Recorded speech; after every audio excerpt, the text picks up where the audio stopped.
Welcome to this explainer. Okay, today we are totally tearing down this facade that making a comic book is just, sitting at a desk and casually doodling some superheroes. No way. Instead, we're going to look at this medium for what it truly is, a really rigorous, absolutely fascinating feat of narrative engineering.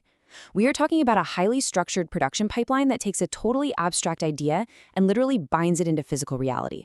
Let's get into it. Now, here's where the real magic happens, and it's actually completely invisible. It's this cognitive process called closure. Basically, the whole medium relies on gutters, those empty white borders between the panels. When you're reading a comic, your brain is actively filling in the blanks. It's interpolating the passage of time and the action that isn't explicitly drawn on the page. You're reading between the lines, actively connecting the dots to build a complex story that goes way beyond the literal ink. It's wild, right? You, the reader, are actually participating in the construction of the narrative. So to get from a blank page to a finished book, we're going to navigate 6 crucial phases. We'll look at the magic of closure, scripting your narrative blueprint, the visual production pipeline, traditional versus digital tools, the art of lettering, and finally, project management and binding. All right, Section 1, the magic of closure. Let's start with a theoretical foundation that instantly elevates the funny pages into a highly sophisticated art form. Think about how the layout of the panels themselves controls the rhythm of time. It's literally the ultimate pacing mechanism for your reader. A sequence of really small, tightly packed panels, that accelerates the pace. It creates instant tension and rapid action, which is perfect for a fast-paced fight scene, right? But then, when you want to slow things down, you drop in a large panel or even a full splash page. This forces the eye to linger. It makes you absorb a complex environment or a massive emotional beat. So, as a creator, you are manipulating the reader's perception of time simply by how you slice up the page. Section 2. Scripting your narrative blueprint. Moving from theory to practice, we have to begin with the foundation of the house, the script. Look, before you draw a single line, you absolutely must establish a tight 3-act structure. Why? Because let me tell you, revising text on a laptop is exponentially easier than redrawing a fully inked page. Trust me on that. Say you're building a quick 8-page story. Act 1 has to hook the reader instantly and define the conflict. Act 2 is the escalation. That's where all the challenges pile up. And Act 3 is your resolution and the final emotional choice. It sounds super basic, sure, but nailing this down in a script ensures your narrative drives the visual action and not the other way around. I want to channel some wry industry veteran energy here with this golden rule from comic writer Fred Van Lint. A script is not a finished work of art. It is a blueprint. Period. Total clarity is required to protect your artist's labor, because honestly, the artist has the most labor-intensive job in the entire pipeline. Your script really has one job: tell the artist exactly what is happening in the panel without ever making them guess your intentions. And because this is a professional pipeline, there are some incredibly specific formatting rules to keep things moving efficiently. These might seem pedantic, but they matter so much. For example, Van Lent stresses using an indent instead of a tab for dialogue. Why? Well, letterers cut and paste dialogue straight into Adobe Illustrator, and a tab character will completely ruin their paragraph alignment, which just wastes their time. Also, parentheticals, they should never contain acting advice for the characters. They are only there to tell the letterer if a voice is a whisper or coming from off-panel. Oh, and never ever use all caps for emphasis. Use bold italics. All caps turns the letter I into a double barred I in lettering software, and the letterer has to go in and manually fix it. Remember, efficiency is everything here. Moving on to Section 3, the visual production pipeline. Let's see how all this builds from a text script into actual, tangible, sequential art. This multi-stage pipeline is brilliant because it elegantly guides a creator from abstract ideas to finalized art without getting totally overwhelmed.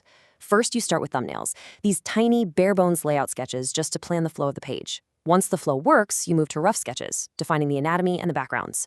Step 3 is penciling, where those detailed, final drawings are created using light strokes. And finally, you have inking. That's where you trace over those pencils with thin black markers or digital brushes to provide texture, depth, and permanent line weight. Now, when it comes to color, different tools bring completely different emotional tones and technical challenges to the page.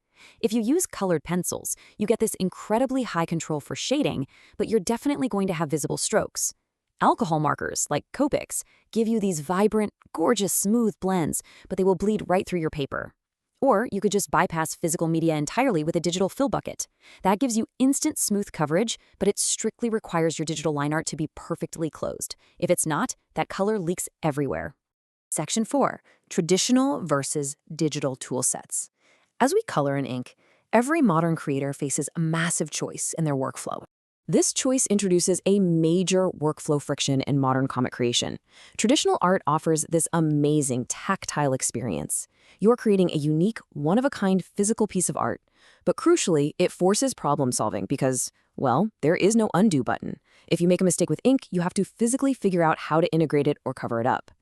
Digital art, on the other hand, gives you limitless convenience. You have infinite layers, you can resize elements in seconds, and your work is instantly ready to share online. Both approaches are totally valid, but man, they require entirely different mindsets.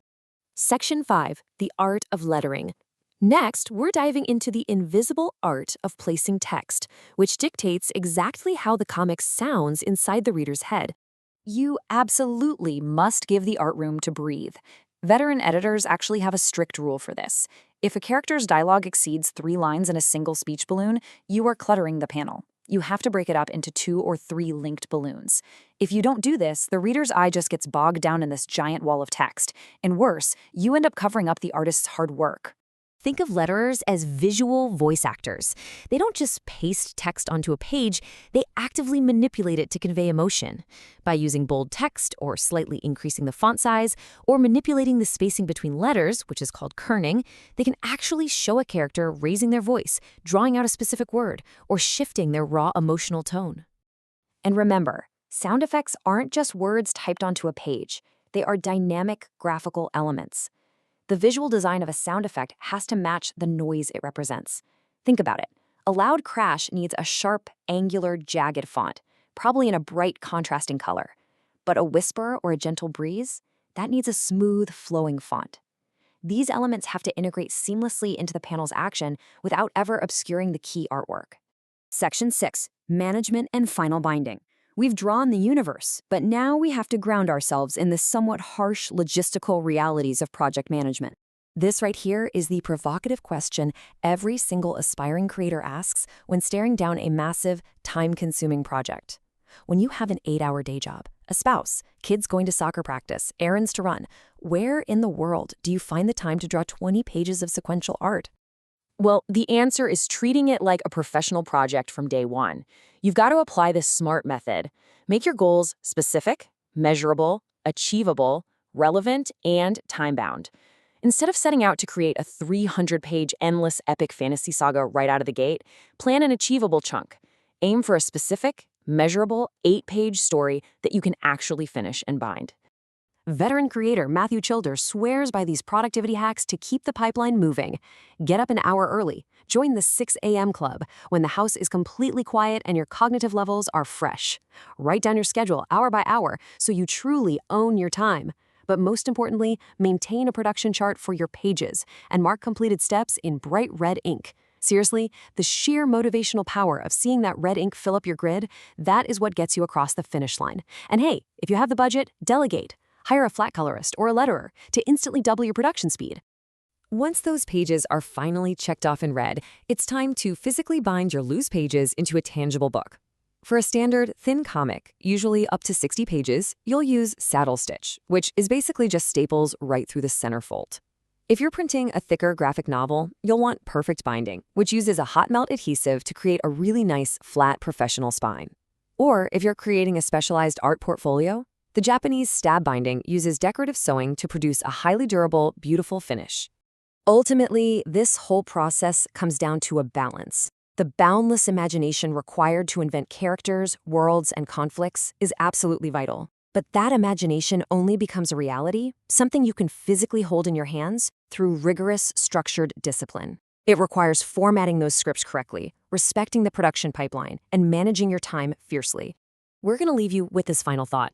You now understand the cognitive magic of closure, the structure of the script, and the reality of the production pipeline. The blueprint is literally in your hands. So, what invisible stories will you invite the reader to build in the gutters of your own pages? Take these tools, engineer your narrative, and go make some comics. Thank you so much for joining us on this explainer.